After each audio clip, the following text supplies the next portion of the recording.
Hey everybody, welcome. I am here. Let's get on into it, shall we? Let me fire up the hardcore world. I was dabbling around in that other building world. Couldn't help myself. I've kind of gotten addicted to building on that world now.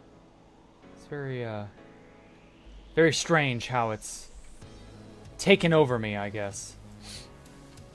But at any rate, how are you all? Hey Callum, hey Universe, hey Cooperator, hey Mike, hey Top Hat, hey Wade Bergen, Bergnard? I can't be sure I'm saying that right, but hello anyway. Welcome, welcome one and all. So I spent a little bit of time getting some Blackstone for Blackstone slabs. You're working on Spookters version 2, okay. And I, more or less got everything I want. Oh, I did get a new pickaxe. I got a netherite upgrade. Turns out I had one very close to home the whole time. I just didn't know it. And I managed... Bungard. Okay, thank you. But yeah, and I managed to get my pick that I unceremoniously broke last week. I got a new one. So it wasn't difficult, but I was forced to, you know, move out of my home for like 10 minutes instead of being an absolute NEET like I normally am. In Minecraft, of course. In real life, I'm still a NEET, but that's neither here nor there. Ooh, boy. So I heard about a recent development that, it's hopeful. It's very interesting. I'm gonna talk about that nerd shit some of you all love hearing about. So did you all hear? I know I'm probably a good week or so late on this one, but it bears, you know, some cursory thoughts. Did you all hear about the room temperature superconductor that they may or may not have actually managed to make? Yeah, LK99. That's it. You got it right, Mike. The very first, potentially, room temperature superconductor. So what does that mean, really? What's the value in a room temperature superconductor? So just as an aside, this is like the holy grail of physics. Specifically material, what's the name of the discipline? It's the material sciences, that's it. And for a long time, it was thought impossible. So superconductors, they don't feel any resistance when they're transmitting electricity.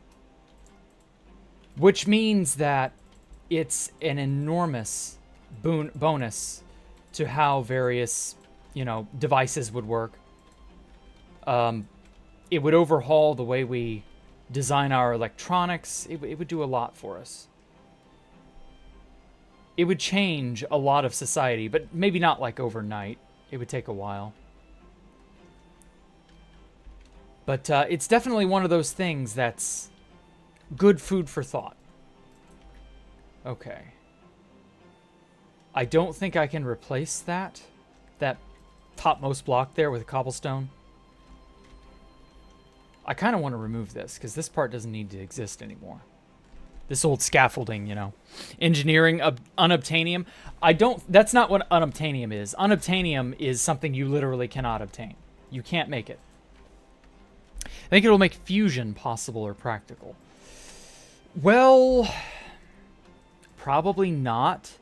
Because all the room temperature superconductor allows for is more efficient means of transporting electricity, which for long distance travel is really, really good. But the problem with fusion is that you have to pour so much more energy into the reaction. In the sun, you've got gravity helping you overcome, oh god, what is it? I think it's the strong nuclear force. It may be the weak one. I get them mixed up all the time. Anyway, you have gravity overcoming the nuclear force. It's probably the weak nuclear force, but it might be the strong one. I don't remember. And it's this nuclear force that prevents them from fusing as easily. But gravity is just so absurdly powerful because the sun is so massive and you know, dense. you get this extra energy out. Not really. You would get the same level of energy released either way, but on Earth, you don't have gravity to help overcome that nuclear force in a fusion reactor here on Earth. So as a result, you're pouring more energy into the reactor to get the helium, or to get the deuterium, rather, to fuse into helium. So you're pouring more energy into the overall reaction to get it to do its job, and that eats up the surplus that you would have generated, which is why they're not able to get fusion to be more than 10%, to produce more than 10% more energy than they put in. And for their fusion plans to work out, you know, to run everything off fusion, you'd need hundreds of percents of energy, you know, produced from fusion. And that's just not realistic. That's not going to happen because you don't have gravity helping you. There's a reason the only fusion reactor nearby is many, many millions of miles away. You just don't have the mass to make that work out. So being able to seamlessly transmit energy via superconductors and so on, that's cool. But that doesn't, like, that'll just help transport energy and to transport mass. That just saves you with energy efficiency. That doesn't really overcome the inherent problem of you not being able to make these atoms work and fuse together the way they would normally. They don't want to play nice. They don't want to be near each other. They're, you know, the deuterium atoms are more or less energetically stable. They aren't willing to kiss, so to speak. So that's why you're not going to get an increase in fusion. It might end up being that this does see some sort of an increase in fusion. People will try to do it more because they think they can maybe get away with it. But I guarantee you that's not. It isn't going to make the magic of fusion work unless someone can engineer an idea, or jury rig up an idea, rather, that just manages to make it work. I don't know. Maybe there's something to that. Maybe it's part of a multi-step plan of some kind. I don't know. Nobody can really tell you. Not even I can really tell you what ways the wind will blow. But I can make a good guess. And that's my guess, that it'll not be possible. And, well, unobtainium sounds like an element. Yeah, that's why it's called that. It's unobtainable, but it's a magical, you know, super dense, unbelievably powerful element that just works. It's so good for whatever needs you have, but it's totally unobtainable because it's not real. That's the gag. It's just straight up not a real thing. So when people say stuff like we're going to make orbital elevators and, you know, Dyson spheres and other shit like that, their idea is that it'll be made out of what is effectively unobtainium. Some sort of theoretical matter that we've yet to discover, or some sort of, I don't know, really, really, really, really, really, really efficient form of engineering. But what that looks like in real life, what that will actually translate into, is anyone's guess. And because it is so fantastical and outlandish, it's probably not going to happen. However, that doesn't stop LK99 from being good, if it's truly, legitimately what they say it is. But the problem is, it's only really been independently verified once, and it doesn't appear to behave the way they're expecting it to. So it's not showing the exact properties they're looking for in a superconductor, even though it's like really, really close. Which tells me they're on the right track. Even if this isn't 100% it. You know, if you're 10% of the way, 20% of the way there, that's a hell of a lot better than where we were 10 years ago. So I don't know. It's one of these things that I'm cautiously optimistic about. But I'm not going to, like, sit up here and say that, oh, well, it's the second coming of, you know, whatever. Insert great thing here. It would at least be centuries before we can obtain a space elevator Who knows how long it would take to come up with the Dyson sphere. The Dyson sphere idea is never going to happen because it's just not structurally sound. There's no material that could withstand that.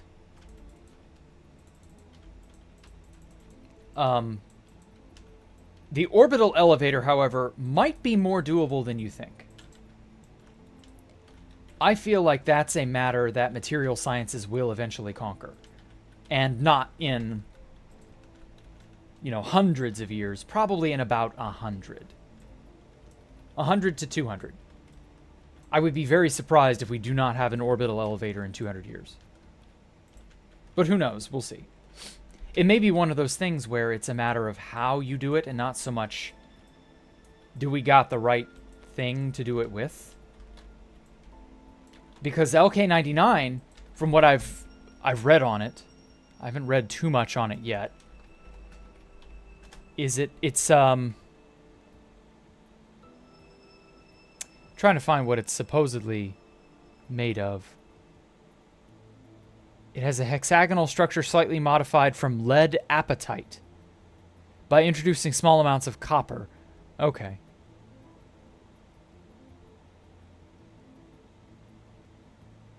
Well, now it's still at a very, very high temperature, but that's still really cool.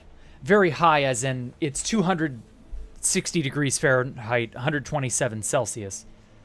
That's still absurdly hot for... it's not really what I'd call room temperature. But it's not so absurd that it can't be used. So this is just basically lead, copper, and what are the other elements here? Phosphates. Yeah, apatite. Apatite is a group of phosphate minerals, usually hydroxyapatite, fluoroapatite, and chloroapatite, with high concentrations of hydroxide, fluorine, and chlorine ions. Okay. Yeah, so, these are extremely common material. Lead, copper, phosphates, that's nothing special at all. The only thing even remotely approaching, if this ends up not being a boondoggle, that is, the only thing even remotely approaching exotic or weird is the apatite itself. And that's only because phosphate is an incredibly valuable, very, very expensive to get large amounts of. Because it's used in fertilizer, and phosphates are like the backbone of a lot of biochemistry and things of that nature. It's essential to life. So the phosphate production is I guess they'll have to split the load, figure out ways of obtaining more phosphate. It depends. That said, however, this is not that bad. You would think, oh, room temperature superconductor. Well, gosh, it must require some sort of nuclear fissible material, right? Or this must be some sort of absurd, hyper rare metal from, you can only find it in asteroids way out in the middle of the Kuiper Belt or some such. But no, it's just copper, lead, and phosphate minerals. It's really not that... again, if this ends up not being fake, if this is actually legit, then yeah, this is really not that outrageous. That's like seeing the housing market and expecting $1 million for a house, for the house of your dreams, and then finding the house of your dreams for only $100,000. That's totally doable, if you know how. And then, of course, that's the point where you go, only $100,000 for my dream house? What's the catch? What problems does it have? What holes are in the roof? What leaks and problems do I have to patch? That kind of thing.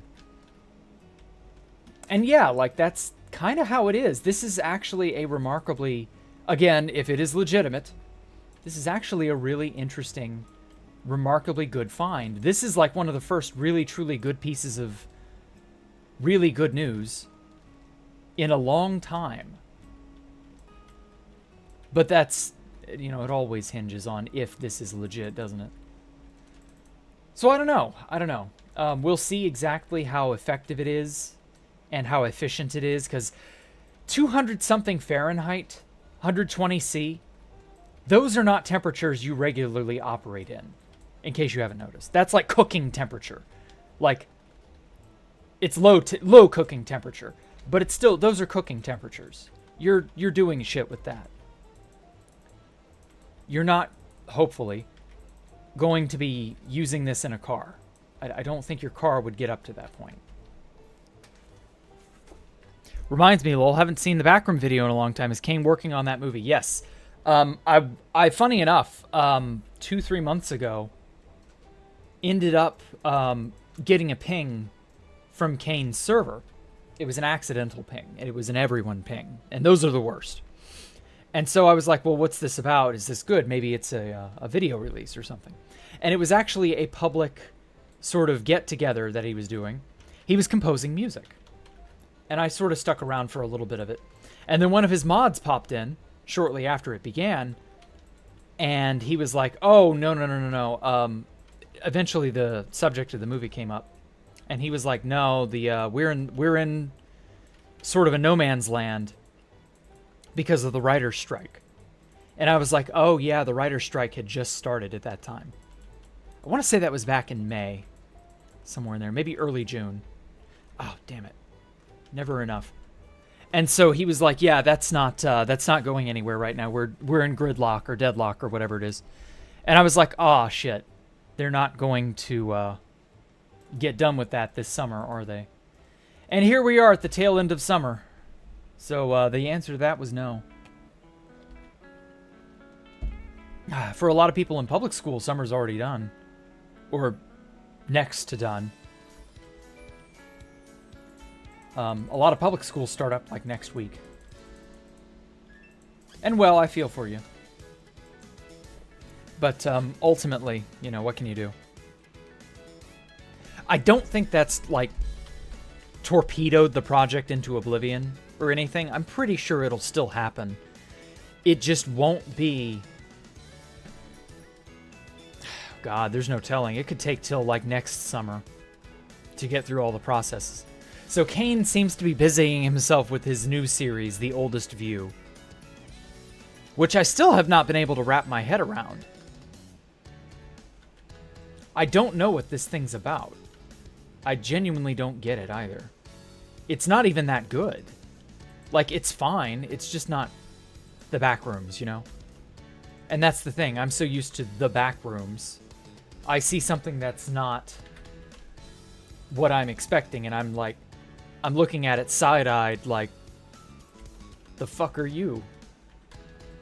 So I don't know. It could be great. It could not be. The problem with the movie is that it's other people who are working on it and not just Kane. And that's kind of like, that was my worst fear when the movie was announced. I was like, oh God, this better not fall flat on its face because other people have their hands in the mix. Because other people are involved. And so I was like, eesh. This could be, well, this could be fine, this could be terrible. But I was worried about them ruining it in terms of not keeping to the spirit of the Backrooms. But now I'm thinking it's out of everybody's hands simply because of the writer's strike. So I don't know. It's very like, fuck, what do, you know? Fuck the writers thinking they have rights. No, they do have rights. That's not it. It's just that, well, it's not like there was ever going to be a good time for this anyway. So I get why they're striking. I'm not like faulting them for doing it. But at the same time, it's allowing other people into Kane's creative vision opens the whole place up, the whole thing up for just untold amounts of error and other unforeseeable consequences. And that's just how it is. Backrooms movie won't be good. I'm not saying it won't be good, but I'm not saying we're going to get it anytime soon. And, well, that makes sense. So I don't know what to expect, in all honesty, Sam. I hope we get it, and I hope it's great. But it's just the whole process, and then all the people involved. There are just so many problems that could happen. With Kane doing his thing, it just feels like it's he has just the right amount of control over the entire process anyway. You don't really see it, the bloat creep in. Kane is able to just be Kane, and that's the end of it. But now I don't know. So who knows? It could end up being fine, and that this is all just my worries, worrying over nothing. Or this thing is dead on arrival. So I don't know.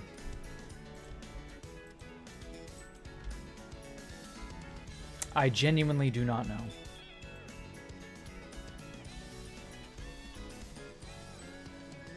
I would just like it to all amicably end and be fine. But rarely do things like this have an amicable ending, Like, this feels like a hostage situation, and those can be spotty. Hey, Travis.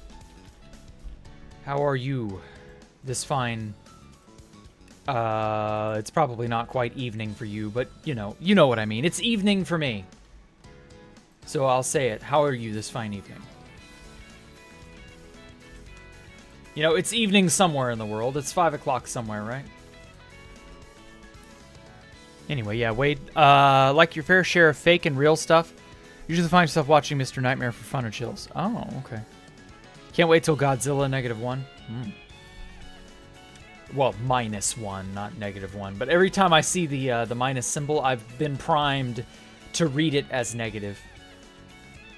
The scientist in me is that way. Godzilla negative.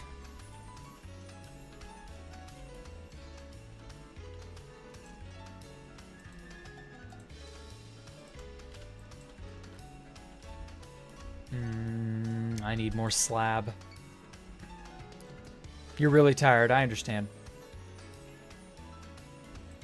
Yeah, life do be that way, traveling do be that way. It'll be okay. -1 hopefully might be one of the greatest films in the franchise. Ooh. Come to think of it, ever since the depart in the Godzilla franchise, ever since the depart from the hokey, B-movie style that they'd used for decades, to a more modern approach, ever since they'd done that, nobody's ever really given Godzilla the respect it's due, Nobody's ever given it, like, the best possible sort of treatment that it should, if that makes sense. Like, it feels... It's always only been some dumb shit, tourist movie. Or it's just your standard eldritch horror, but no real point. Like, it feels like there's no value to any of it. But that's simply because they've not given it a fair shot. Nobody's given that series its fair dues. That's how it feels to me. That may be why I'm not a Godzilla fan. Nobody's ever given it its fair shot, and I can't get into the hokey 50s B-movie aesthetic. I don't like those. The last hokey 50s B-movie that I saw was Forbidden Planet, starring, of all people, Leslie Nielsen. And that shit was great, but also, very obviously of its time. And I don't know, I just can't get into older movies. Like, if it was made in the 60s or earlier, I'm not able to get into it. There's too much of a bridge, or a gap rather, between me and that thing. From the 60s backward, it's just so old. It's just not up to the standard I'm used to. Something changed in the 70s. I don't know what it was. But somewhere in the early to mid 70s, they got their act together on a level and in a way that they'd never done before. And that's when movies and cinema became great. Not just good, but great. I don't know, maybe it was a bunch of prolific directors who all started about that time. Maybe it was just the increasing of technology and money, because I know a lot of money had flowed into Hollywood by that point. So I don't know. Maybe it's a mix of 100 million different factors. Who's to say? But yeah, it's at about this time that I've got a bunch of like really good movies from that era that I'm like, hell yeah, I could sit down and watch those any day. The Shining, Alien. Oh shit. What cat was that? I heard a cat thump up my stairs just now. But yeah, like, I really kind of wish we would get back to an era like that. It feels like, at least lately, we've been in this sort of doldrums of movie production, with so few movies actually being any good. And I don't know, it doesn't feel right. But obviously Minus One, they're a Japanese company. They're going to take care of it, I have a feeling. Okay. I just suddenly realized I'm not maintaining my gap of 1. Also, it's getting really fucking... Oh, okay. Yeah, the sun is kind of screwing with my eyesight. I want to take a look at this from like far enough away. Love the 80s fantasy movies with the puppets, absolute favorite style. Yes. That was where they'd like started. The 70s is when they started their formula, and then the 80s is where they perfected it. And that's where you see so many great movies. Okay, that didn't look too bad. So the point with the Blackstone slabs is that I wanted to cover up this this gap between the bottom segment here and then the top cylinder where it feeds into the hexagon. Obviously, we'll do the wall here in a moment. But I needed to go ahead and close that part off.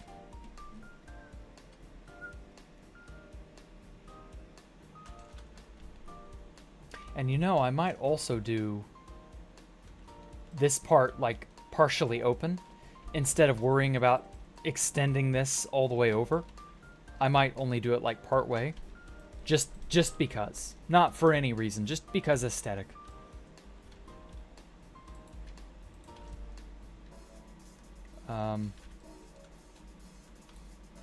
Also, let's move this over to here. Hey, Golden Tira. Would you remove the shaders for a minute? Sure.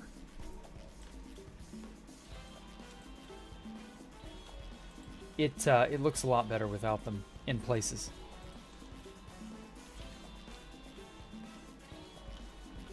And also, I guess you can kind of get a more objective look without the shaders on.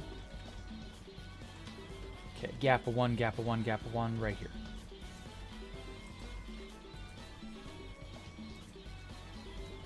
Yeah, perfect. Right there.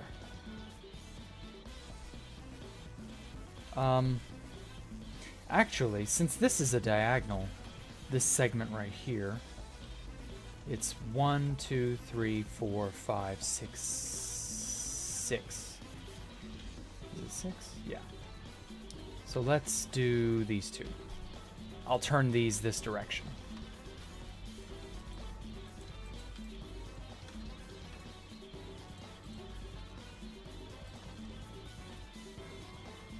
Perfect.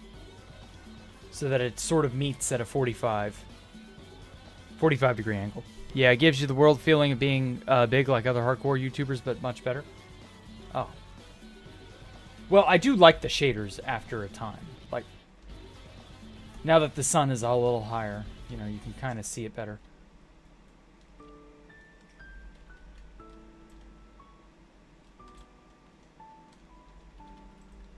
Oh, wait, that's 2. I gotta move this in just a little bit. Yeah, I don't think I'll do it fully across this edge. I'll still do this half circle, but like I'll have a little bit of a gap. Just because. Shaders are good, but I like high brightness. Oh, okay. Well, I kind of like it as it is. Oh, wait. Ah. Stupid mouse went to the next block over.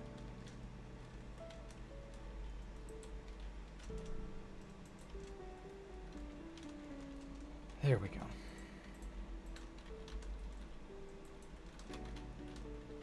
So, in other news, let's transition over to like fantasy. From sci-fi and movies and all that other shit. Science nerd shit. So I saw a really, really fun, really good analysis series on why The Hobbit sucked. The movies by Peter Jackson. Why the Hobbit trilogy is not very good. A 3-part, 2-hour apiece analysis by... Let me make sure I get his name right.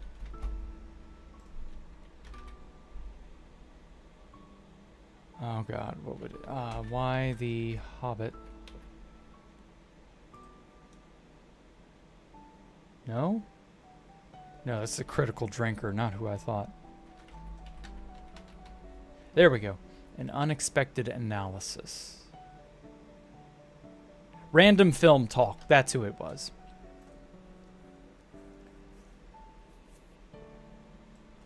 But his take on it was just more or less, it was so cartoony in places. And it broke a lot of the immersion and atmosphere of the original Lord of the Rings trilogy that Peter Jackson very clearly had labored hard to make. And basically Peter Jackson in a bunch of, interviews kind of just admitted that he'd phoned it in. And he wasn't really that serious about it, and that it was more or less just a quick cash maker, and that was it. And, yeah, sadly, that is how it kind of is sometimes. They do just sort of get offered contract to make money, and then they do. But the amount of, like, makeup and costume work and acting that went into some of these things betrays a lot of, like, deeper involvement on the part of the actors. I don't think some of them really knew they were going to get into something of a hackneyed movie. They didn't expect it to be as bad as it ended up being. Because it was not that great. And I thought it was okay the first time I watched them all.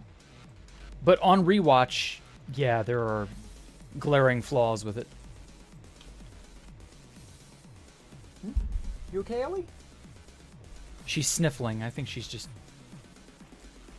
I don't know. She's grooming herself, so it could just be a cat thing. Imagine Jack returning to TBTT and all the users welcome him and build a custom base for him. Oh, please. No, they would never do that. They would sooner destroy that base than they would build it. Jack would have 200 biome lumps into the world. He would like... If he was like any other hardcore YouTuber. No, I like making crazy, outlandish stuff that I and I alone want. Okay. I just suddenly realized we're on that diagonal. So 1, 2, 3. And then this one turns 90 degrees this way. But yeah, that one guy, a bunch of people linked me his build. I don't think he did it in hardcore, but he did a creative mode one where he made one of the Halos, aptly enough from Halo, the ring worlds from Halo, and he did all of that, and I was like, damn, dude, that's nuts. But like, as cool as that is, you wouldn't really be able to live there because at certain parts, it goes, like, counter Oh, that's right. He had to use a mod to get everything to sort of move appropriately. Yeah, that'll work. I kind of want this to almost look like it's broken, or maybe not totally, you know, it's a work in progress type of thing. I'm going to leave this section and that segment unconnected. It was linked in the description. You subscribe to the channel from that video? Oh. Fit fan? Yeah, you know, can't help it. Some people are Fit fans. Just is what it is. Not all Fit fans are bad. They try.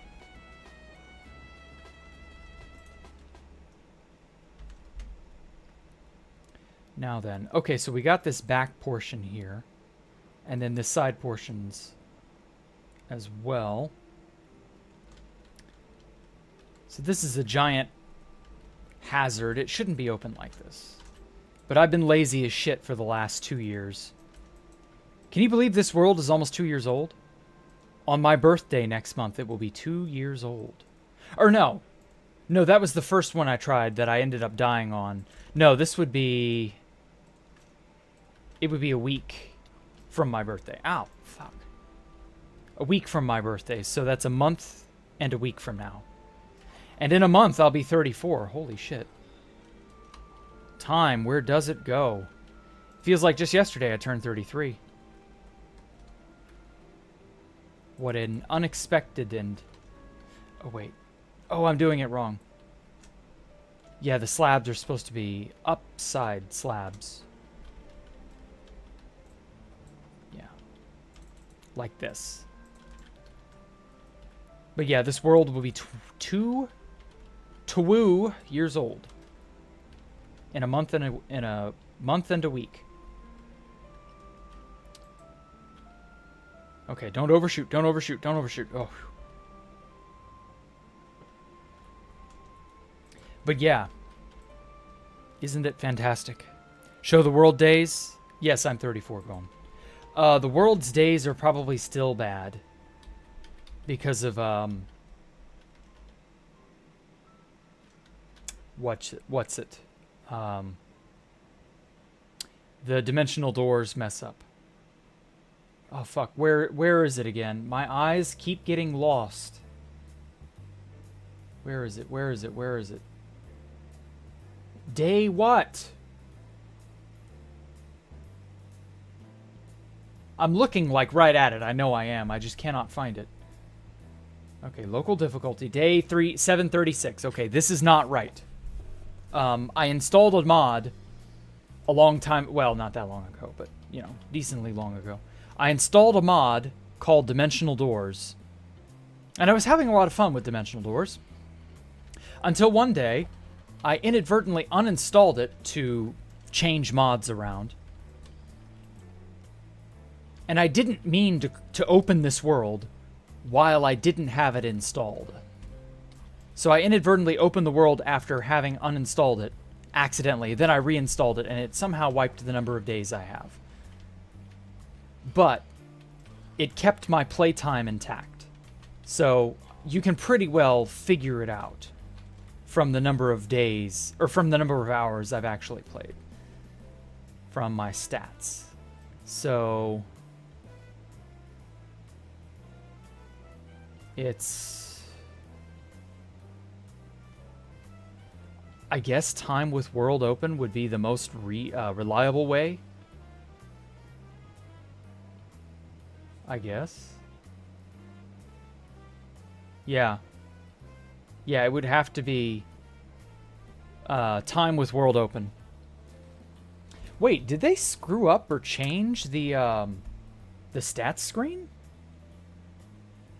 Have they changed the stats screen? Time since last rest, time since last death, time played. Yeah, time played and time with world open. Okay, so they changed the names, but they're still the same. Okay, cool, cool. Anyway, so time with world open is what would advance, I think. Unless that counts the pause screen, in which case I guess it's time played. So 30.1 0.41 days times 24 hours is 729 hours. That doesn't feel right. Or, well, no, maybe that is right. I can't remember the last time. Okay, so that's hours times 60 minutes is 43,790 minutes. Divide that by 20. 20 minutes for a day. Yeah, 2,189. So that's more accurate. Done. So I'm on day 2,100 something, I'm sure. Not whatever it's saying. And again, it's because I opened Dimensional Doors, or rather, I installed the Dimensional Doors mod, inadvertently opened the world when I didn't have it installed. I think I was trying to optimize the client or something. Or I was testing an update or something, and I inadvertently opened the world without realizing. But by the time, you know, when you click on a thing in here, when you click on something, like, that's it. It's going to open it. Even if you didn't mean to. It's just sort of like, yeah, I'm opening now. Get wrecked. I've done that before. So, that is why. Here we go. Maybe I should extend the slabs out to here.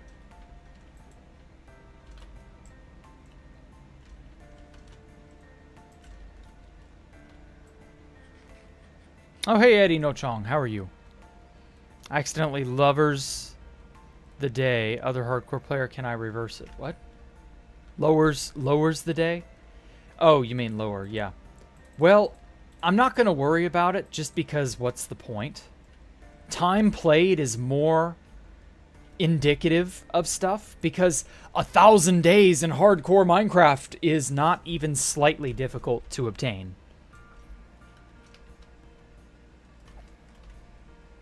You can screw with, or not even really screw with it. You can just simply AFK.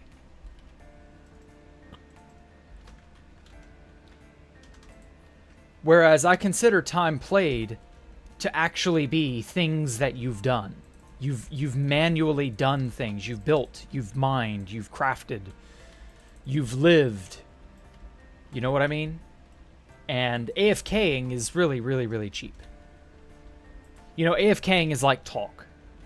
Anyone can do it, and it takes no effort. And as we all know, talk is cheap. So there's not really a point to worrying about the total number of days.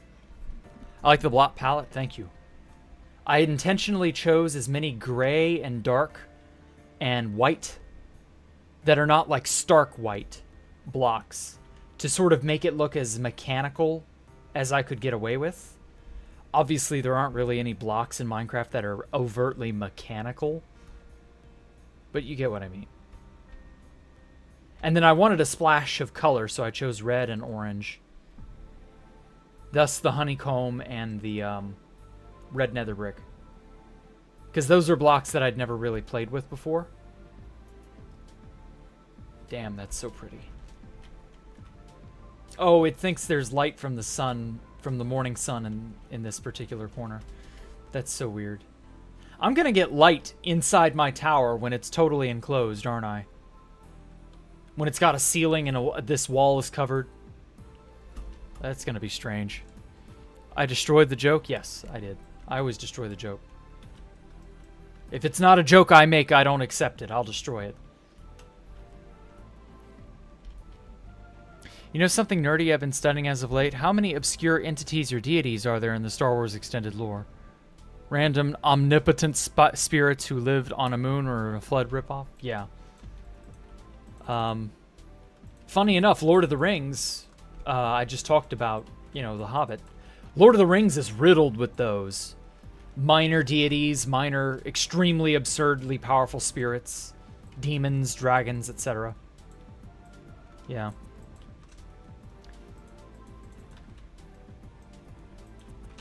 That, in a lot of ways, that kind of, like, reinforces something I heard about Star Wars. and this was many years ago that I heard this. It was the idea that Star Wars is not science fiction, it's science fantasy. And in a lot of ways, yeah, I can get behind that. It is science fantasy. It has a very heavy undertone of magic, swords, and sorcery, but the sorcery part is more of a, you know, scientific spiritualism.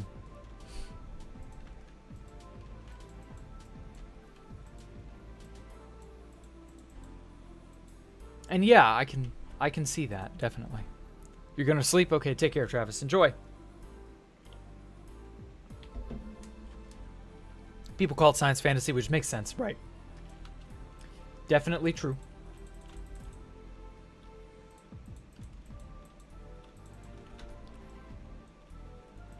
I wish there was a way to separate a double slab without having to break the whole thing. To just pop off the top slab instead of all of them. Like maybe some sort of shift-click shenanigans. So if I do this, and then this, if I'm standing up, I'll mine the whole thing. And if I do this while crouching, I'll only mine the half that I'm looking at. That kind of thing. That would be extremely convenient.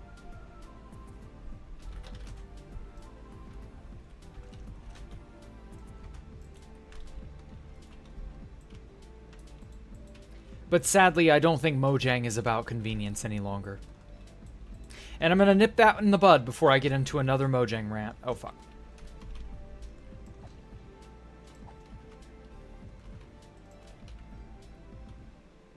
Anyway, I need to put something on this upper plane here that'll prevent mob spawns. Because eventually when I get a mob farm in here, I'm going to need to, like, prevent a lot of this. No, don't kerplode, don't kerplode. Ah, damn it.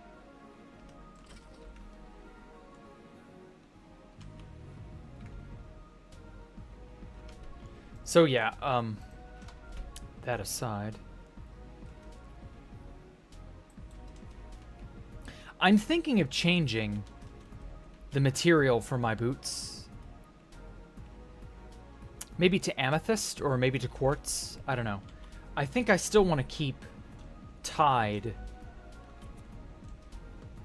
But I'm probably going to, like, change the material type at some point. The red looked good at first, but now I've had time to look at it longer and longer. I'm not so wild about it. The red and netherite do go well together, but the purple and white go even better. The red is just a little too vibrant.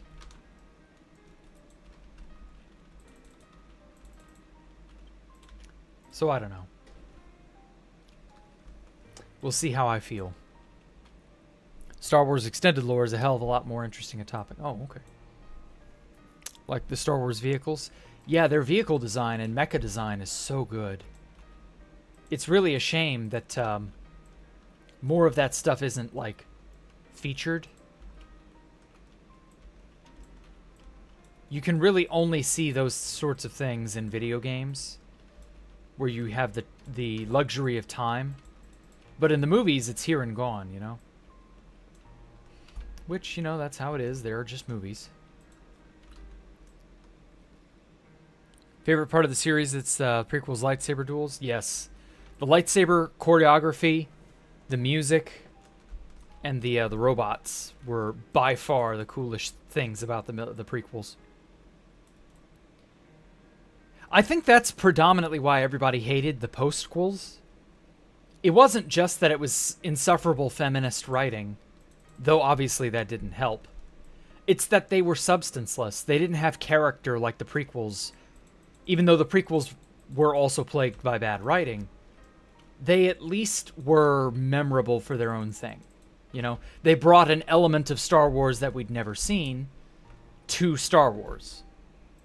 Like, we didn't know what a battle droid was. We didn't see the cloning facility. We didn't have, you know, Coruscant and all of that. But all we got were meta jokes about don't drink the blue milk or drink the blue milk. I don't know which. That's also partly why Mandalorian was so good. It had character. It had a feel to it. You don't really get that.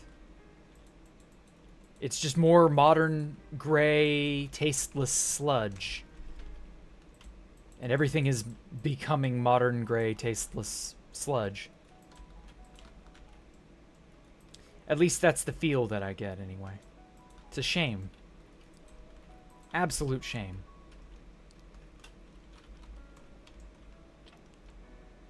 Huh?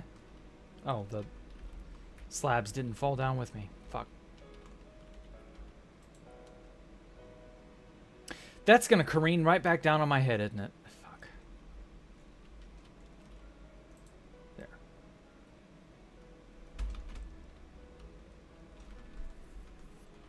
Should have just gone at an angle sooner. Darth Hunger. Darth Nihilus. The sequel saber duels were just wide swings after wide swings. Yeah, no choreography to it. No soul. Sequels had no new ships. They look very different from the things we'd seen before.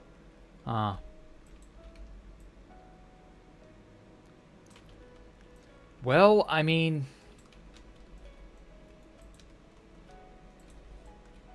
you get the feeling that things have only just really stagnated. And that's a damn shame. Stagnation's never good. It's like returning to your hometown after having been away for a large majority of your life. Fuck out of here. Only to find that it is in total disrepair. Nobody you know lives there any longer, and everything is just half of what it was.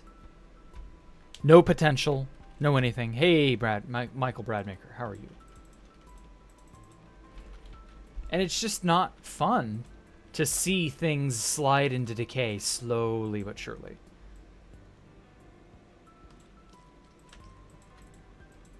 Well, the Supremacy looked like the B-2 bomber, but the size of a large city. I mean, I guess that's cool.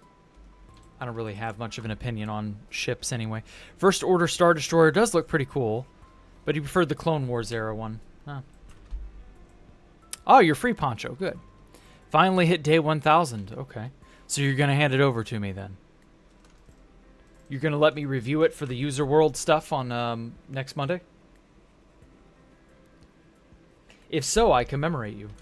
Or I commend you, I mean. Not commemorate. What the fuck is wrong with me?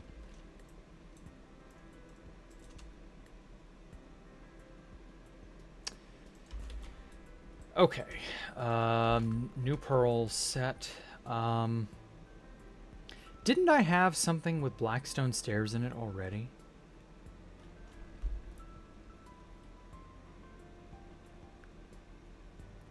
I'm gonna have to go and mine more Blackstone.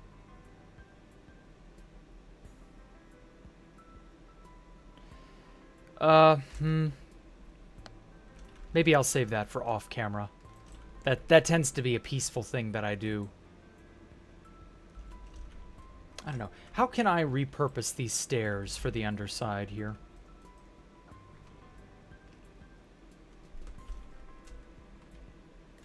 Oh, I know. This is an obvious choice that I should have made sooner. Because I feel bad not using these polished stairs after I made them. I intentionally made them polished Blackstone stairs instead of more slabs. And I don't think that was a bad idea, but... oh, fuck.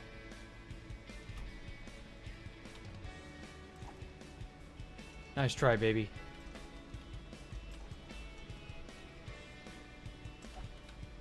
Damn, this place is a mess. Yeah, I definitely need to light this area up.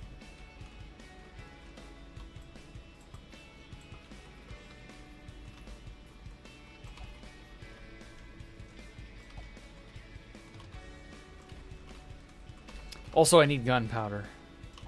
So this works.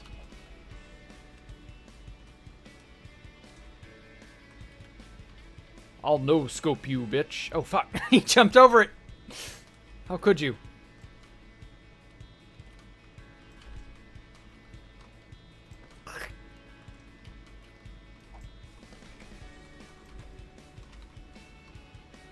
crit.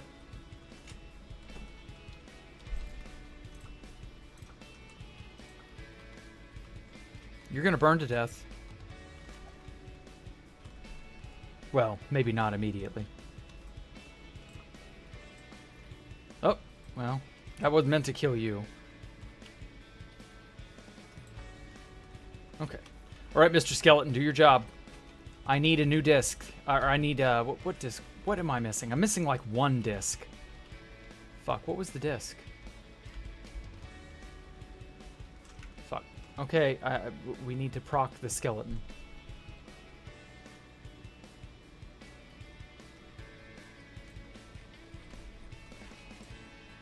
Don't despawn, don't despawn. I need you, Mr. Creeper.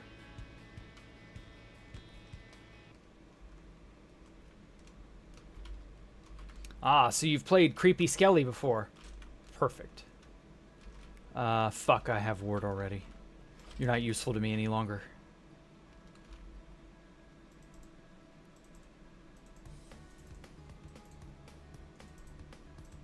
Ward. What was the disc that I'm missing? I've forgotten the name. I can't believe that. I've forgotten what one I'm missing. Ugh, how embarrassing.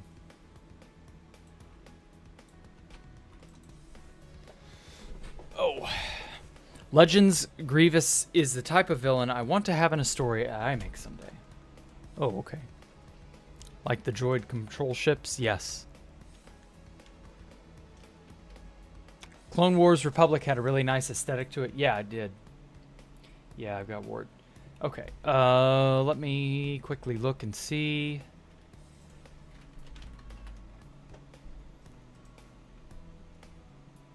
What am I missing?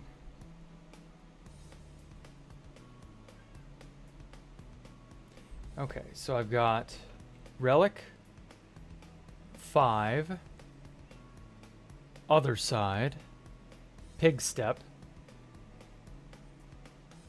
do I? No, I know I've raided a few bastions. I should have a Pig Step somewhere.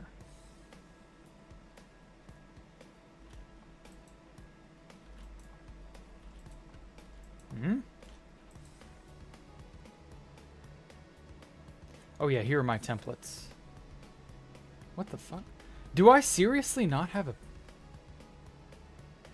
I know I've gotten Pig Step before.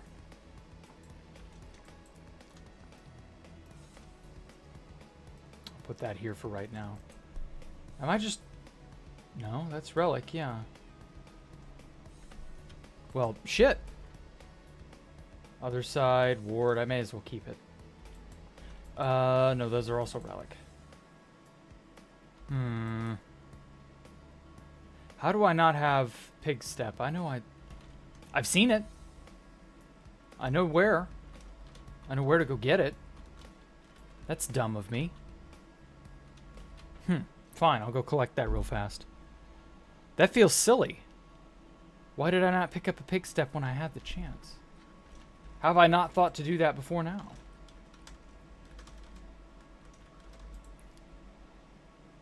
Very strange.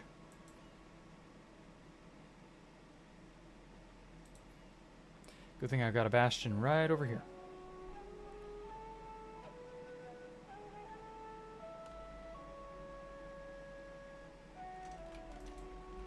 No, it wasn't these chests. It's like down here somewhere. Hoglin, Piglin.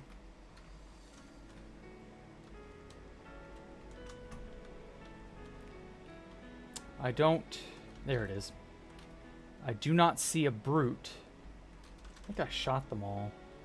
I don't remember what I did. It's been far too long. Perfect.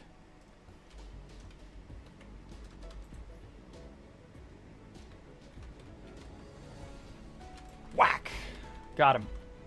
Oh, I grabbed his tear up in midair too. That's so clutch. Oh, and I need more arrows.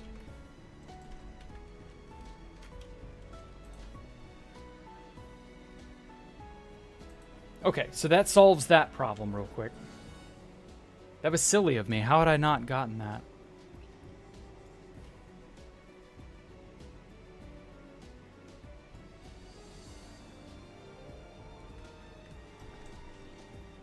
Oh, I picked his up too, midair. Nice. I'm just too based tonight. Firing on all cylinders. Okay.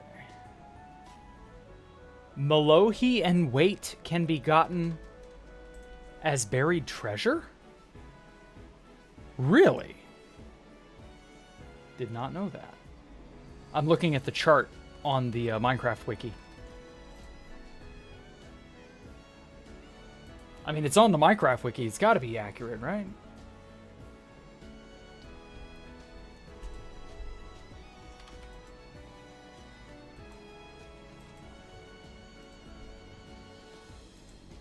Okay. There we go. All right. So, I have 13. Cat. The original 2. Other side. Okay. Pig step. Now I have it. I don't know if I didn't. I could have sworn I picked this fucker up somewhere. I could just. It's very strange. Oh, I see. Okay, I was looking at the Bedrock Edition loot table. You can get weight and Malohi as buried treasure in Bedrock. Okay, whatever. Okay. So after cat, so it's 13, cat, blocks, chirp,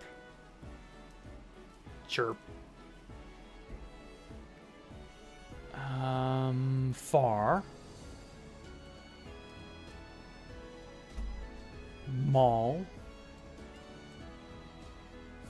mall, Malohi.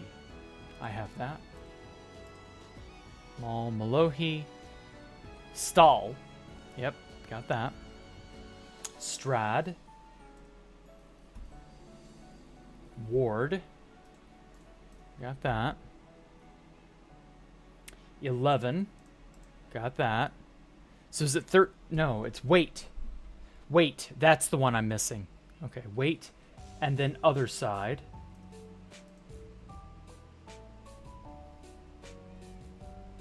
And then 5.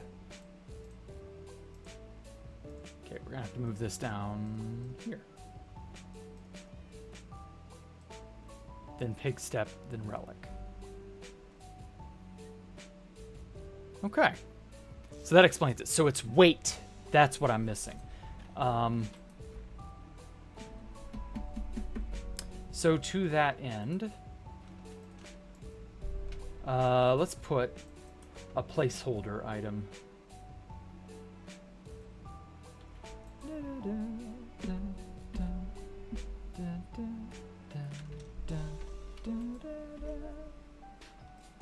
Whatever, I'll get this snow.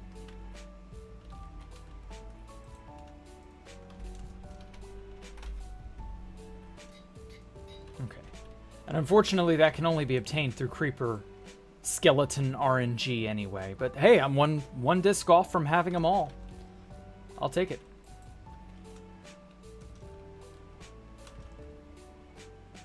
You know, I should probably pull up. But anyway, yeah. Warden disc? What do you mean the Warden disc? The Warden doesn't have a disc. The Warden has disc fragments, which you can then turn into, I believe it's 5? You know what? Fuck it. I'm just going to mine all this up and then pick it up later. New music disc sucks. What, you mean Relic? I like Relic. It was fine. I mean, it's music. That's one of the most subjective things you could ever ask about.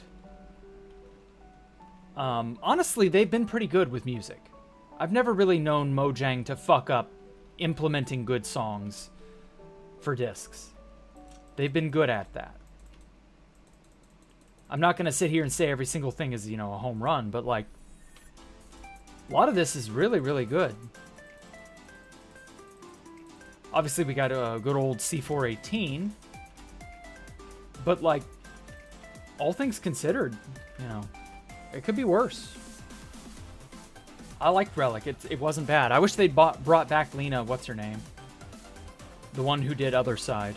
I liked her work on that. Pig Step was pretty damn good, too. That at least feels... It's different. It's not Minecraft like the olden days, but it's still interesting. And really, if it's music, I would prefer it be interesting.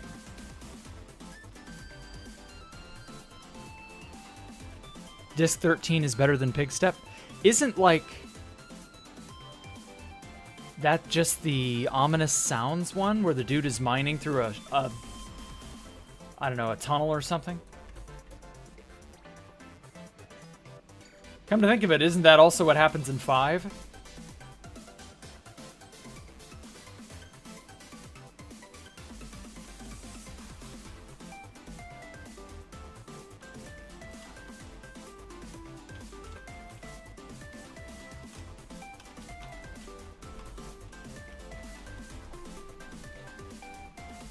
Get your hands off my gunpowder, you damn dirty zombie.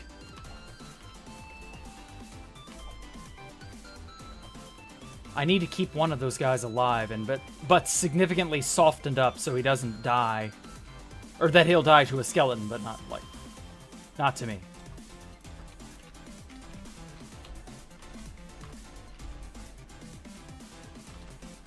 There we go. Damn it, he burned. Okay, so we got him. Come over yonder. Boink. I better not lose slabs because of this. Oh, fuck. Did somebody explode? Or no? I couldn't tell. Come on, you're both shooting at him. Surely one of you will hit him. Jesus Christ, you guys are terrible. Ah, fuck. I'm too tall.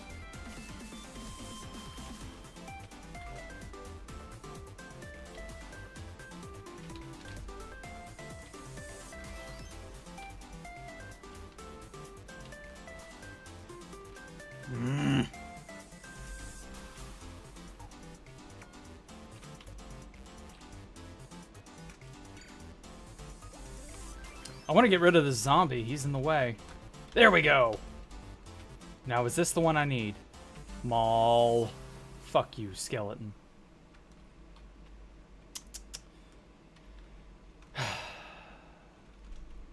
Lemon? Lemon? Mule. That's a Futurama reference. Boink. Oh, my bow's on fire too. Shit, that better not kill him. Please don't fall down after me. Fuck. Oh, no, they're both alive. I'm impressed. Come on. Come on. Fuck. Had a clear shot to him.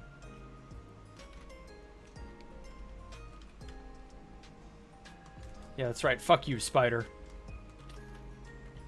Okay, so surely I can get on the other side of both of them. Come on, fire. Okay, we're out of his range. Oh, thank you for the boost. I appreciate it.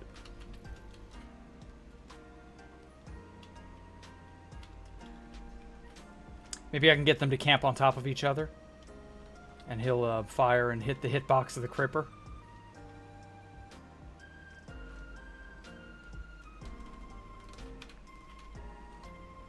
Ah, damn it. Whoa. Thought there was a spider after me.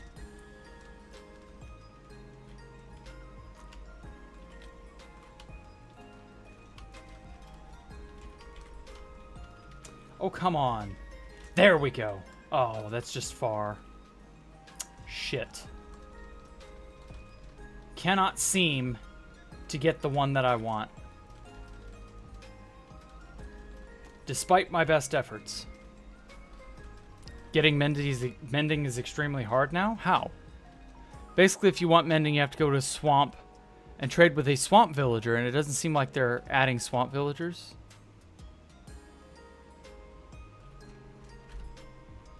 Huh? You can't have every enchantment in the game from them easily anymore. It depends on the biome. Oh, hey, M11, how are you? Did I already rant about the villager changes? Where? When? I've not heard about any changes they've made to villagers. What are you talking about? If Mojang is trying to nerf villagers, which wouldn't shock me, it's kind of needed to happen. Trying to nerf it, which is very understandable. This is absolutely not the way to do it. What, to make it more obtuse? I mean, that's the Mojang way. Make everything obtuse. Severely damaged by this change is semi-anarchy servers. You can't have a whole trading hut underground. Yeah, that's really not much of a... That's not much of anything, because I'm already going to have a mending villager. You'll link it to me. They're experimenting with biome-specific villager trading. I mean, that's not a bad idea. But much like the Phantom, it's not a bad idea until Mojang gets their hands on it, and they'll turn it into a bad idea. In typical, you know, retard fashion, they won't really get how to implement it properly.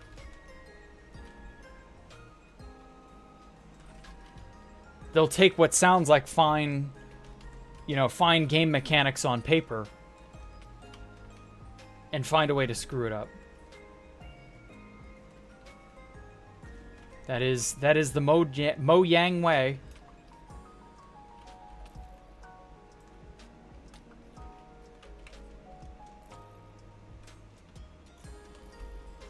Wow, I can make them hit each other, but not the fucking creeper.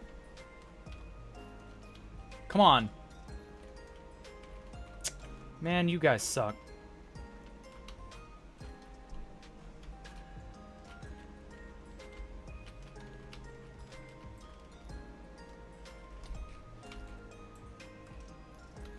The Duel of the Fates starts playing.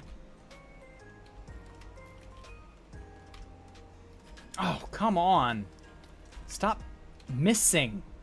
Quit trying to hit me and hit me.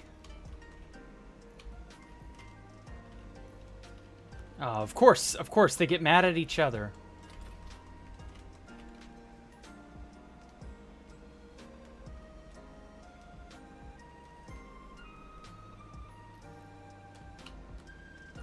Oh, that was your golden shot. Why did you fuck it up, skeleton? How could you have fucked that up? Never send an undead in to do a man's job. Okay, come on, come on, come on, come on. Oh, fucking hell, that bounced off the creeper's head. Surely you saw that. Oh, perfect, perfect, perfect. One more. Yes. Oh, it's white. Damn it. Strahd. Fuck you. Useless-ass skeleton. Tedious, time-consuming does not equal challenging. Yeah, exactly.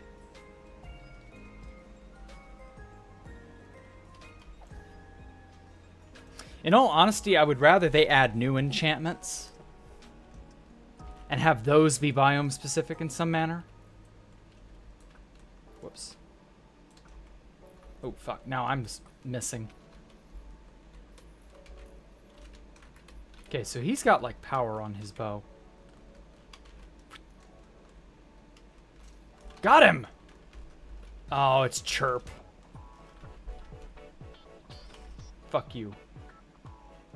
Every skeleton that does not yield the disc that I require shall be fed to the wolves.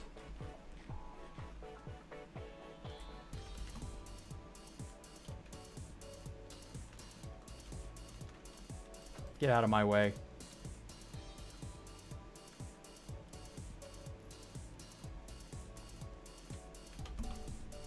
Come on, Mr. Skeleton.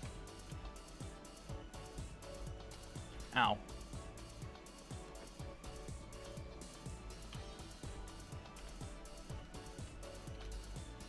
Blah. Okay. Oh, fuck. I softened him up a little bit too much. Oh, well. I softened him into gunpowder.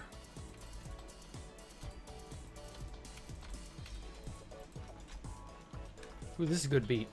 Good tune.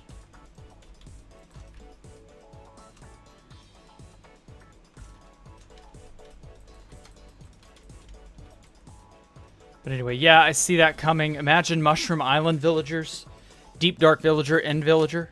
That way they're going to implement new enchantments. Yeah, that wouldn't be a bad way to do it. They want to promote exploration, and I get that. They're not doing a bad job of making you want to explore. But they could stand to learn a thing or two from the Terraria developers in that they don't penalize you for making a house anywhere and for getting things. You can centralize stuff in Terraria. So, like, I think... Oh, well, see, now, the other thing is, in Terraria, you can make biomes. You can't do that in Minecraft. A biome is just where it is. It's what it is. And that's it. Oh, damn it. Biomes do not change. They're non-negotiable. Whereas in Terraria, biomes are whatever, 100, 200 blocks of that material. And every biome has a material assignment to it. So you can spoof biomes wherever the hell you want. So you can still centralize stuff, but it incentivizes you to make the world your bitch. So at a certain point, I think Minecraft will be better served by adopting a similar system. Maybe not with blocks, maybe more like with some sort of biome related, like the essence or spirit of that biome. You can only craft a thing, like a rune or whatever, if you've been in that biome. And in so doing, you've proved you've been to that biome. And that's good enough. Something along those lines, I think. You're having a blast with this new create shortcut? Oh, okay. Or chest shortcut. Okay, cool. I'm glad you're enjoying it, Mike. Biome beacon. Yeah, that would be great. You have to beat the Wither, get a beacon, and then on top of that, you can, in some fashion, make, biome-related stuff, and it turns that area into that biome. But maybe only for... what's the current range of a beacon? Like 90? It's like 40 blocks in both directions. 100 blocks? Something like that. I think it's 90. That's a great idea. Give beacons the ability to change biomes if you are sufficiently advanced.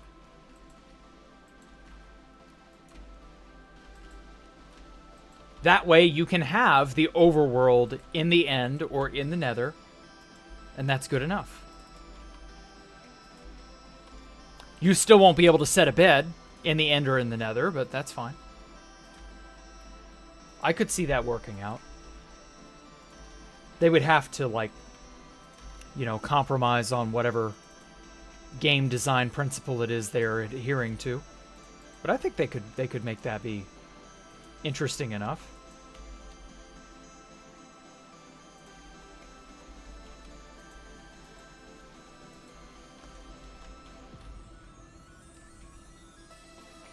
Problem with encouraging exploration is that not everybody wants to explore. Some people just want to build, right?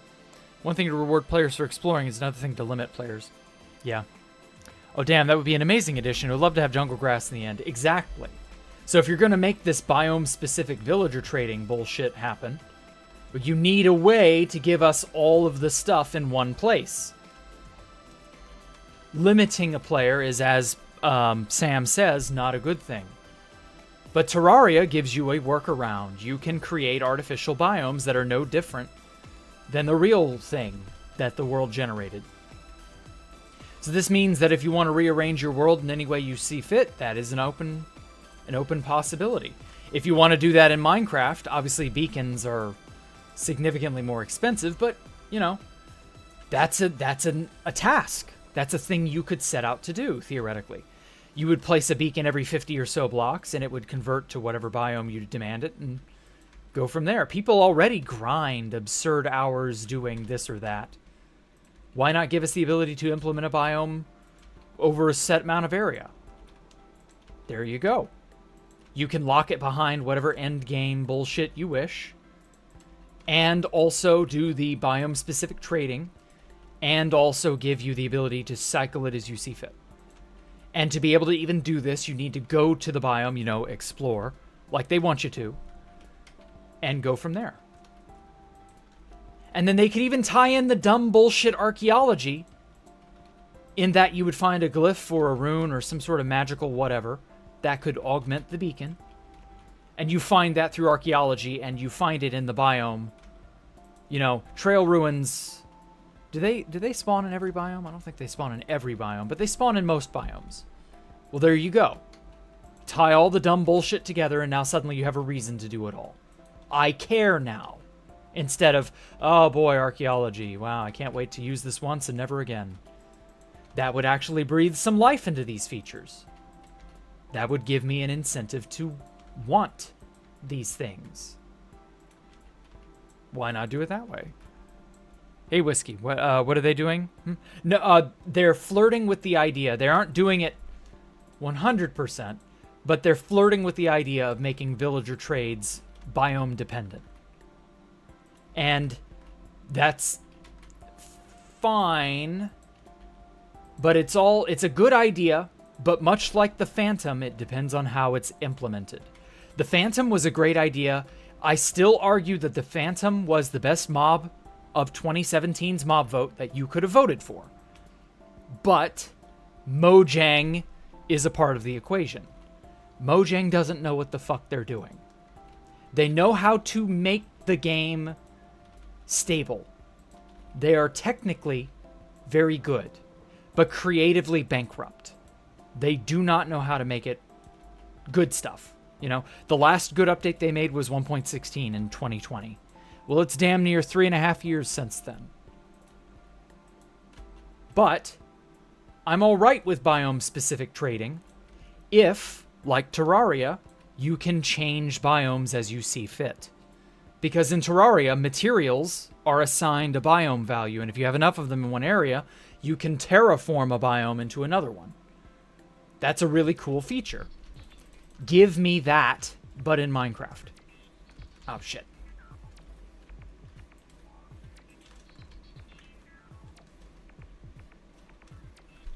That would be really dope. I don't think there's a single person who would be upset about that, if they're that insistent on it. And you can even tie it to how beacons function. And then I tied that into the new archaeology stuff, which is dumb as hell. But if you give me a reason to want to use it, well, then it's not dumb as hell. Suddenly it's actually pretty cool. And so that would tie several updates worth of content together to not be dumb as hell. And really, you can't argue with that kind of development. Check Discord, okay.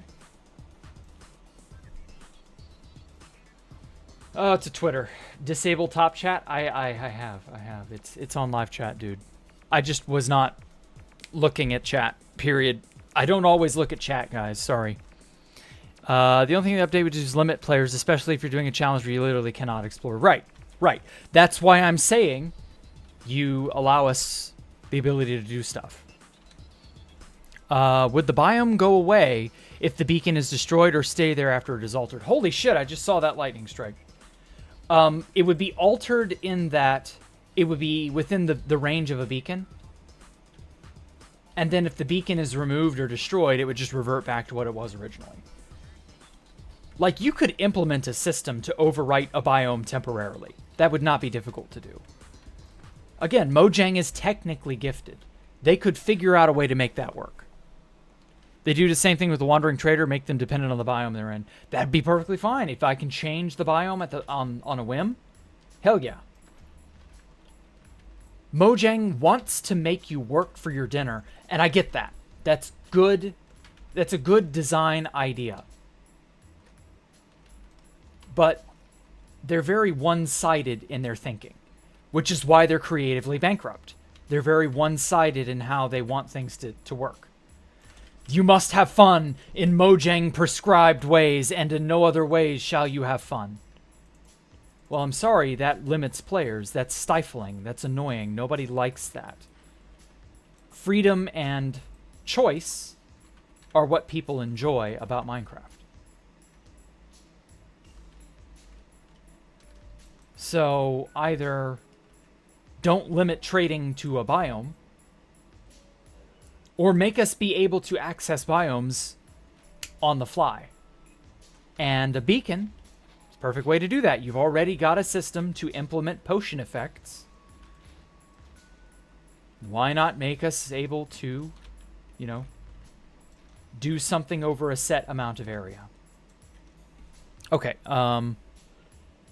Anarchy Skyblock biome, exactly. Anarchy Skyblock had problems with biomes. Give us the ability in Skyblock to set biomes. In that type of environment, that would be great. 41, 42. There we go. I just feel like Mojang's thinking is so linear and one-sided, they're never going to consider these ideas. And as a result, that's squandered potential.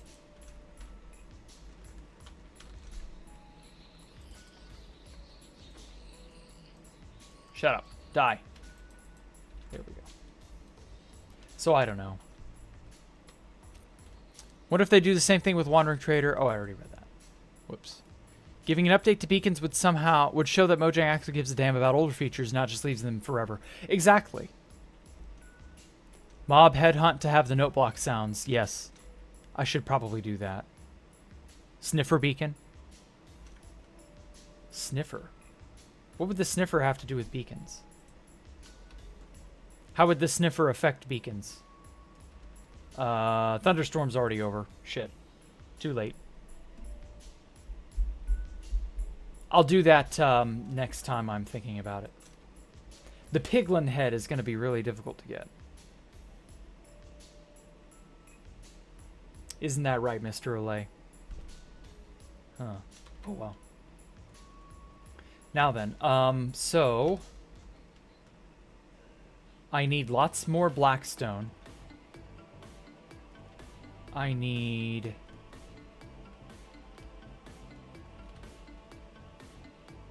Whoa.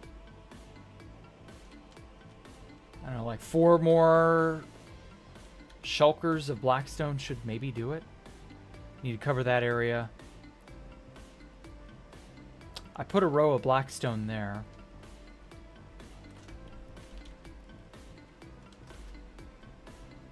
Oh well.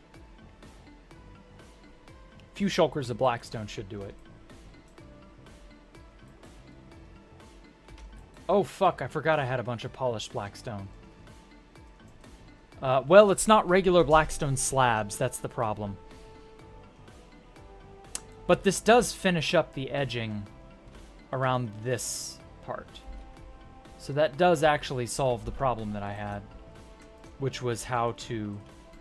Yeah, okay, well that'll work. I'll just finish that up, I guess.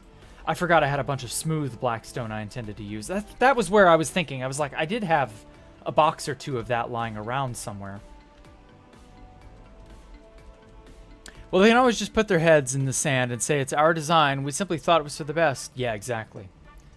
And I'm afraid that's what they'll do, because that's what they've always done. Well, that's just what we want. And I'm like, yeah, that's what you want, but that's not what we want. So fuck you, Mojang.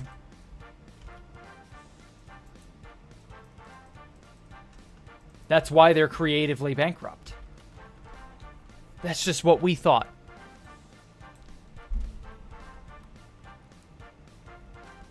Sniffer beacon, brush a sniffer.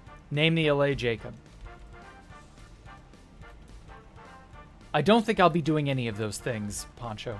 I'm going to be real with you. I'm fairly certain you are just capping me. I'm just not going to Not going to do any of that.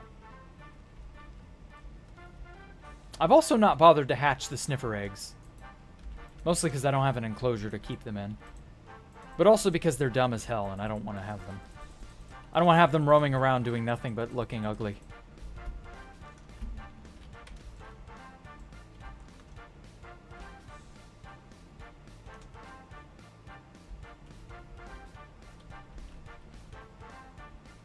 I've got like 3 skeleton horses over there. When did I have that many?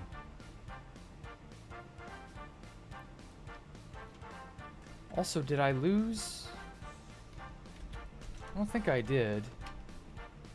I didn't drop any slabs somewhere. I want these slabs. Guess not. Okay. You love the blue flower? I'm not that interested. Isn't that the torch flower or whatever? Or is that the pitcher plant?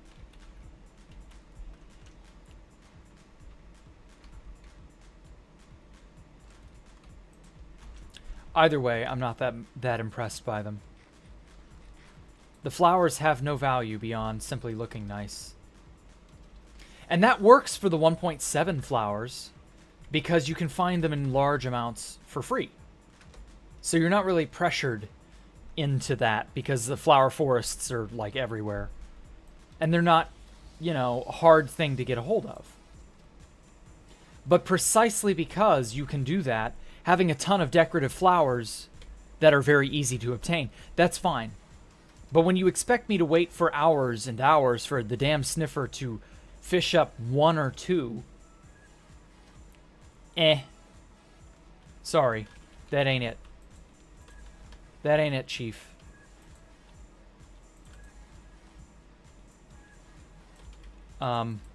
Coincidentally, you could also have the sniffer in a biome instead of tying it to the trail ruins and archaeology.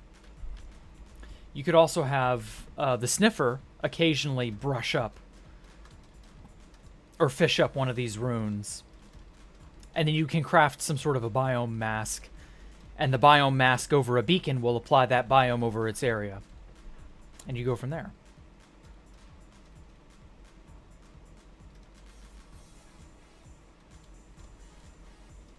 What about camels? What about camels? They're just desert horses with like a slight gimmick. They're still useless, just like actual horses, funny enough. Until they're not useless, I have no reason to care. Holy shit, why is my frame rate dipping like this? If they can't make it interesting or useful, then I have no reason to care. And also you can only get camels at a desert village. And they don't ambiently spawn in deserts or around desert wells ambiently. Meaning I have to go and get more and more. It just doesn't do it for me.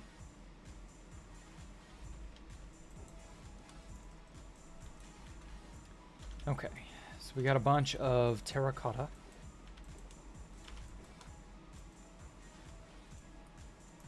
Perfect. Can you send you your hardcore world? I mean, I'll see it Monday. I'm intentionally not going to look at it until then. I want to be surprised.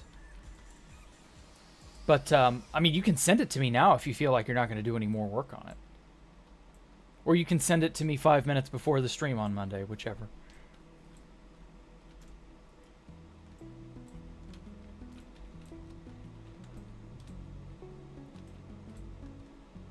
Okay, so with this wall, I wanted it to be open. An open wound, kind of. But I want it to somewhat look like with this bottommost segment down here, directly below. It's hard to see, but right here, I've got this section open, like it's being worked on. It's in the middle of, you know, it's in, what's the word? In progress, I guess.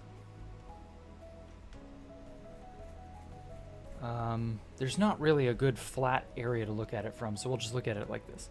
So I was going to do a bunch of pillars, sort of halfway going around.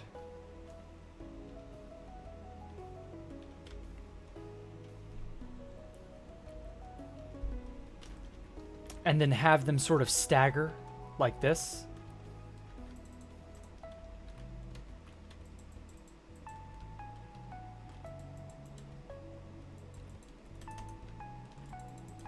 And just,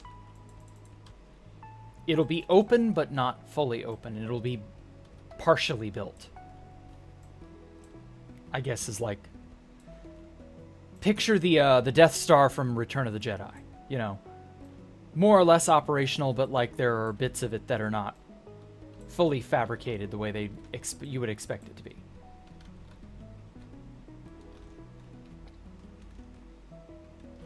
You can still kind of see out of it.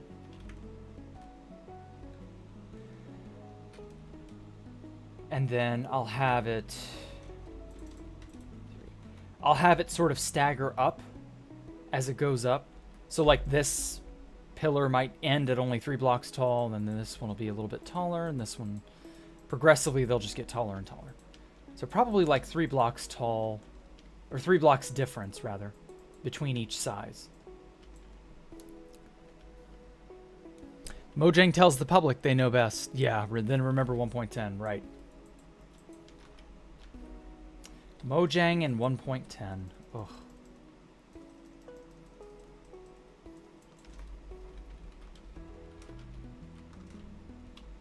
I really hope a benevolent millionaire slash billionaire, I guess it would have to be a billionaire.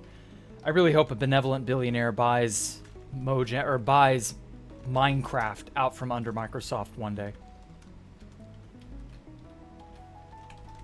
I don't want to wish, you know, destruction on it, but like, ugh.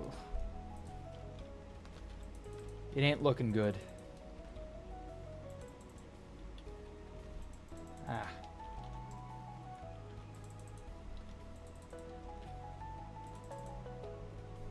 Oh, hey, bathwater.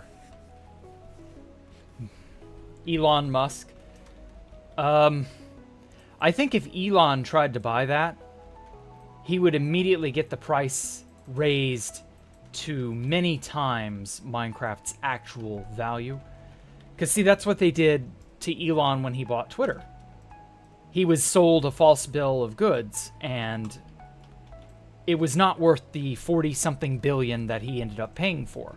It wasn't even worth a quarter of that. I would argue Twitter at that time was not worth even 1 billion. A few hundred million, sure, but not 1 billion. But they jacked the price up absurdly high. And so if someone like Elon were to try and buy up Minecraft, it would immediately go public, and Microsuck would immediately smell blood in the water and go, yeah, this person can spend, you know, many, many, many times the price. Because they bought it for 4-point-something billion from Notch. And at that time, it was worth that much. Or near about worth that much. But that was at that time. That was 2014. Can you believe that transaction's coming up on 10 years? Next year, the acquisition will be 10 years old. That's nuts. But here we are. So, like, at a certain point, the value of Minecraft has depreciated. I don't know by how much, though. It's very difficult to say. But with the current people running it and the obvious, you know, stagnation, I can kind of just feel that it's one of those things where they would get their money out, as much of their money out of anyone who would be foolish enough to try and do it. And if you lowball them, even though that would actually be legitimately what Minecraft would be worth, they would just walk away because they wouldn't need you to do anything. So, like, short of them running Minecraft into the fucking ground and the name's value being non-existent, That's when you could walk in and buy Minecraft up for a song and a dance. But as it is, no.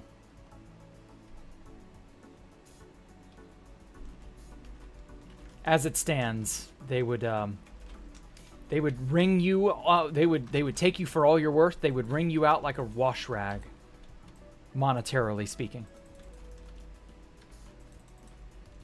Wouldn't be worth it right now. Though maybe eventually. We'll see. I don't know. Rebrands Minecraft to C. Oh, craft. But then all those dumb shit YouTubers who have branded themselves so-and-so MC, what will they do? How will they live with their sudden reality of no longer being an MC? Just a C. I guess they would have to see themselves out, wouldn't they? Elrich C. Right. Fit C. Who else is big and has MC in their name?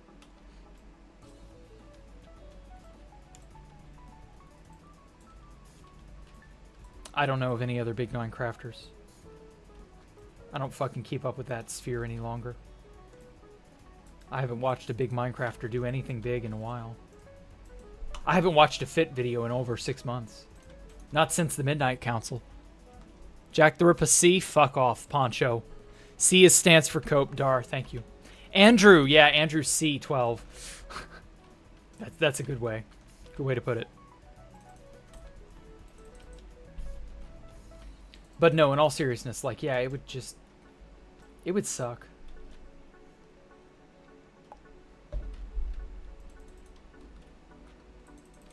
I appreciate the dig at X, though. That is actually quite funny.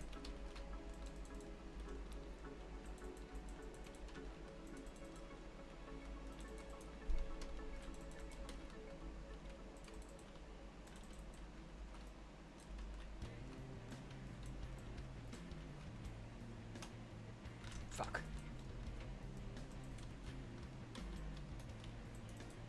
Ah.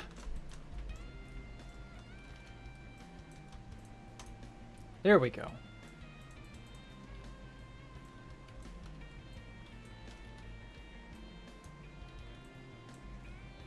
Oh yeah, what is the name of this song? I wanted to use it for something later. Let's Enjoy? Weird. Okay.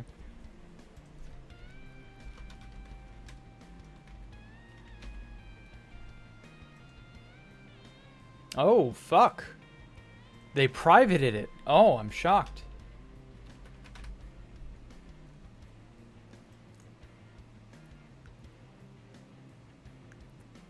Wow. It's just gone. Well, that's unfortunate. Dova Syndrome no longer supports whoever it is that made this music. I mean, I guess I could look at, you know, the artist.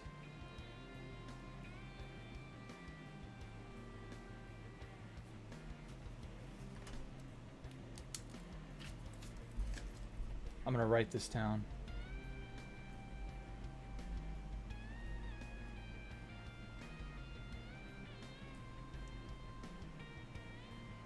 There we go. Yeah, I've noticed that Dova Syndrome does that. Some people bow out from Dova Syndrome and then their music stops getting hosted. And it becomes impossible to find again. Such a good track, though.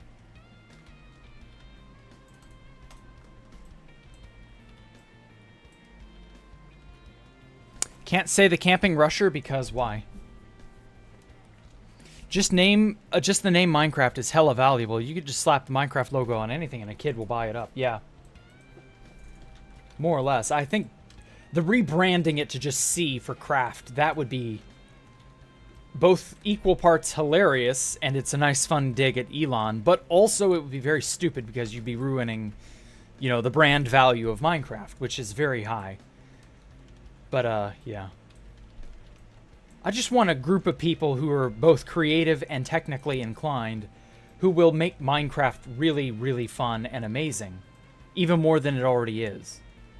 Who won't fuck it up. You know what I mean?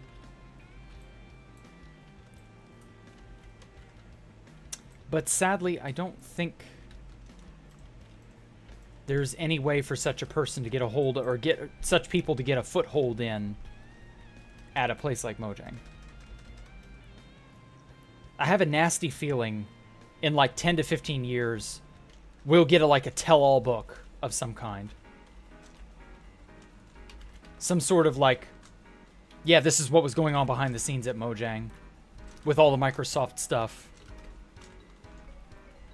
This is how it really was. It was trench warfare. It was this, that, the other. I know a lot of those tech companies like Blizzard, Bethesda, the big ones, it's a nightmare working for them. Everything you do and say is with like a magnifying glass taken to... you're perpetually living in paranoia and fear. Because, you know, people will rat you out for the smallest thing.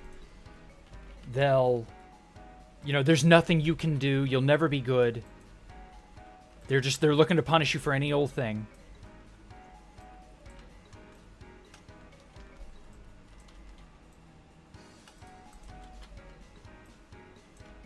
It boils my blood thinking about it.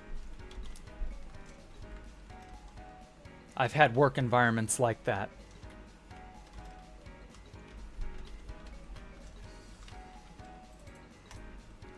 But, yeah, it just... It really makes you go, ah. I feel bad for those people. Shit.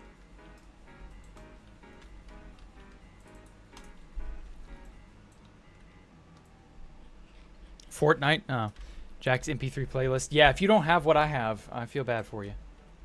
But you can't reasonably... because there's just so much of it out there. Come to think of it, I need to go back to Dova Syndrome and get more music. New stuff, you know. I've been listening to the same playlist for months now. And it's good, but needs some diversifying.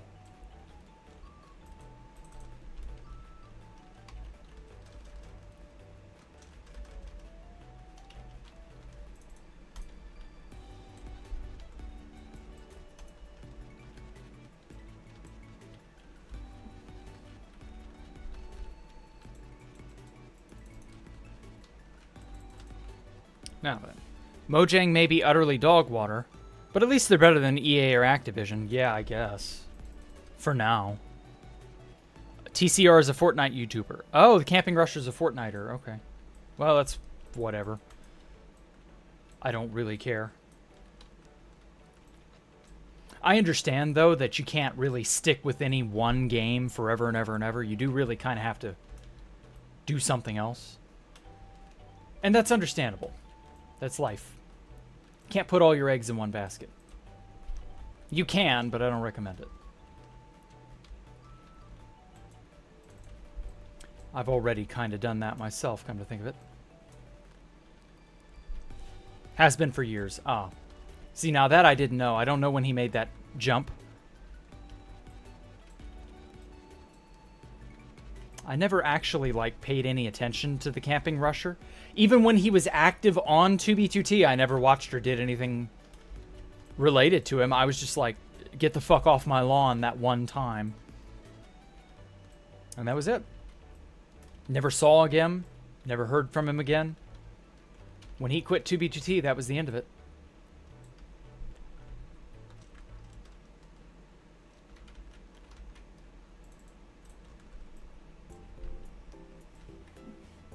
And, well, what did it matter, you know?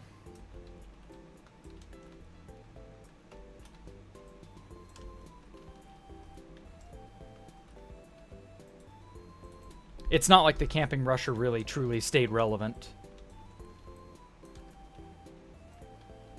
Even if the changes he did, or he made, did.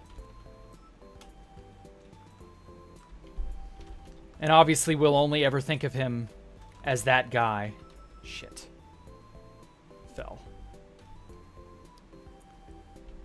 Any suggestions for spooksters that I want to see?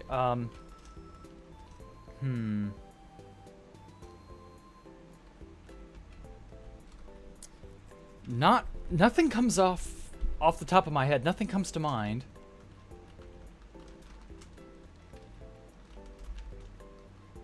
Maybe...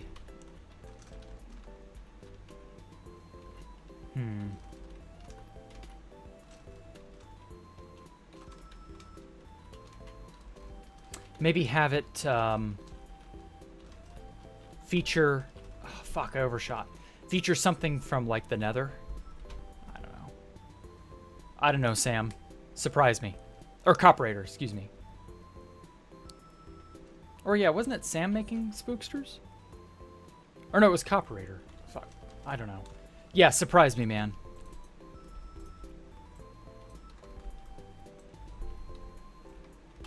Okay, I'm almost done with this wall segment here.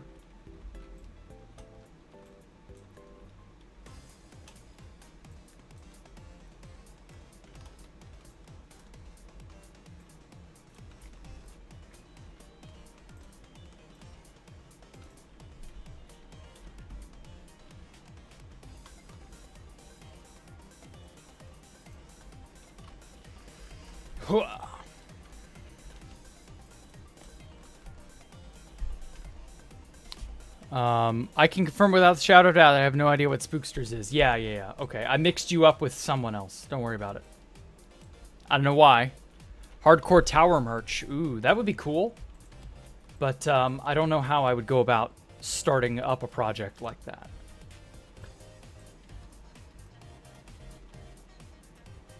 Like, I guess I could make the art and then have my contacts at that sporting goods store. They could make the shirts, maybe. But damn, that would be expensive. Making a shirt is not easy. It's not cheap either. But I could maybe do that. I don't know. We'll see.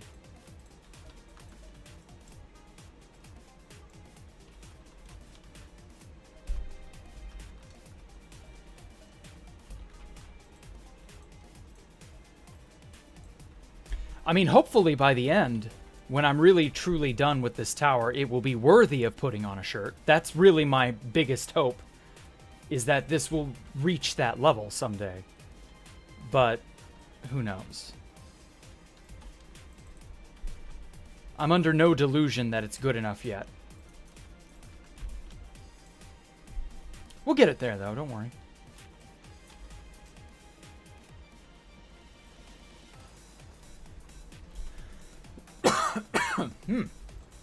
Tickle in my throat.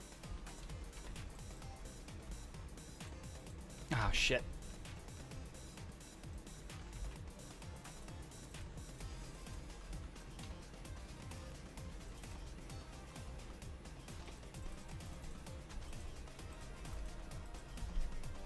There we go. Okay, I got it all diagonally put.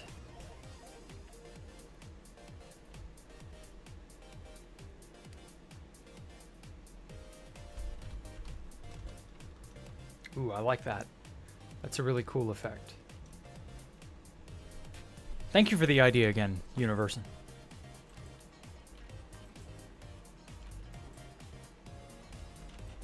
For the sort of shattered look, just to clarify.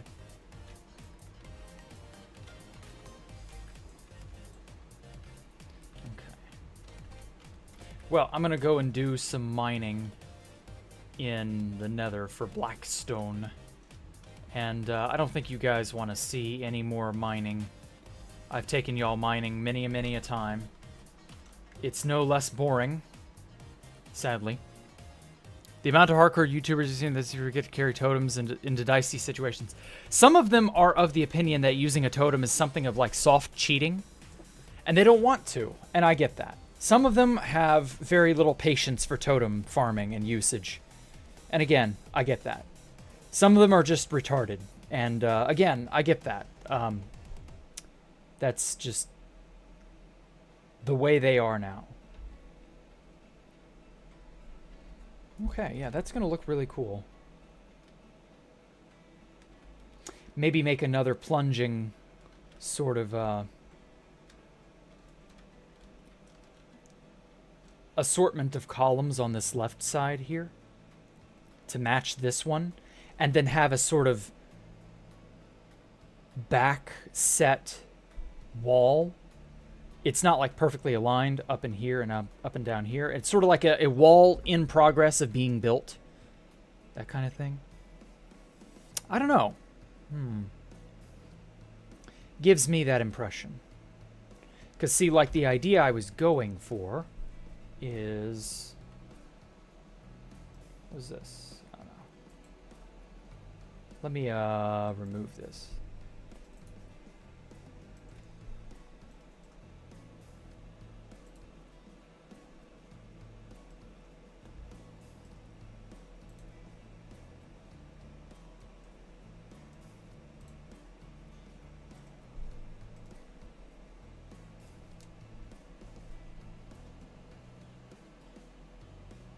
Okay.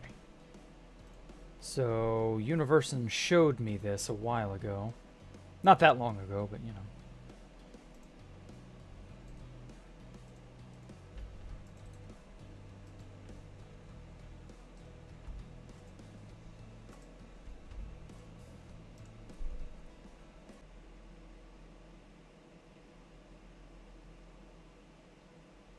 Are we back? Are we alive? Everything good? Okay, wow. Yeah, OBS literally just died on me while I was trying to fetch this this picture I got from Universon. What the fuck? That was unexpected AF. Let's name this Citadel Side. I'll just name it Citadel Side. Good enough. Anyway, so yeah, I was going to sort of have this segment open and hanging open, partially built, like in, you know, in the picture. And yeah, I think that'll look really cool, like partially built, hanging open like that. It gives it some character, you know, with bits of it hanging down over the thing, so it's sort of like partially shielded. One chunk Citadel. Oh god, dude, if I could make 100... Or no, there was, in that Shulkercraft video, where they featured Space Valk 3, there was that one guy who made 1,000 block tall tower. I could maybe do something like that. That wouldn't be out of the ordinary, or that wouldn't be out of the question. I would need a data pack, obviously, but I could maybe do that and then stick it to like 2x2, 3x3 chunks. I could never do it in one chunk. It would have to be at least 3x3, but something like that. So yeah, Shulkercraft showcased Space Valk 3. Yeah, they did in their most recent video. Well, maybe not most recent now, but they did in a video somewhat recently. It was last week sometime, I think. So yeah, something like that. Yeah, I think we'll you know, we'll get it. We'll get good stuff made. Good stuff will be done. I promise. Yeah, they even mentioned me. Yeah, Galacticraft and Anarchy. God no, I don't like Galacticraft. That mod was just not for me. But at any rate, everybody, I will see y'all later. Thank y'all so much for coming out and giving me a moment of your time. And apart from that, y'all have a great evening. Stay safe. Enjoy what little of your summer vacation you have left. For those of you who are about to go back to school, I know how that is. I myself am also about to. So I understand. It feels like a ticking time bomb in a way. Don't forget to like, subscribe, hit the notification bell. And I will catch y'all tomorrow on Kick for Freeform Friday. Catch y'all then. Bye.